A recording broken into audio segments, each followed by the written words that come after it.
Ma fille aurait été là, sans ce contact avec Kenneth Lowe.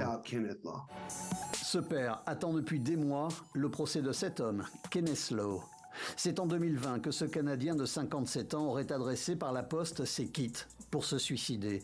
Un sachet de nitrate de sodium, une poudre blanche utilisée pour la conservation des viandes. Un poison terriblement efficace si cette poudre est ingérée à haute dose. C'est en travaillant en tant que chef cuisinier dans un grand hôtel de Toronto que Kenneth Lowe aurait découvert les propriétés mortelles de ce sel alimentaire. Kenneth Lowe a ensuite proposé d'envoyer son kit sur la nébuleuse des sites et des forums de discussion fréquentés par des personnes désirant se suicider. 1200 colis envoyés dans le monde, dans 40 pays. C'est le quotidien britannique The Times qui a révélé il y a 6 mois l'ampleur du trafic, la lenteur de l'enquête et les nombreux morts potentiels. On sait aujourd'hui qu'il y en aurait 88 rien qu'au Royaume-Uni.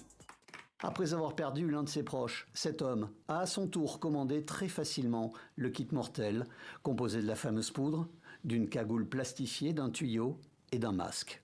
C'est dingue de savoir que quelqu'un m'a envoyé ce paquet dont le but est de me tuer.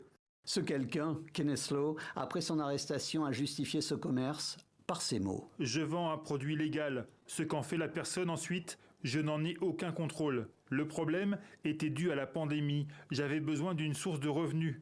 J'avais besoin de me nourrir.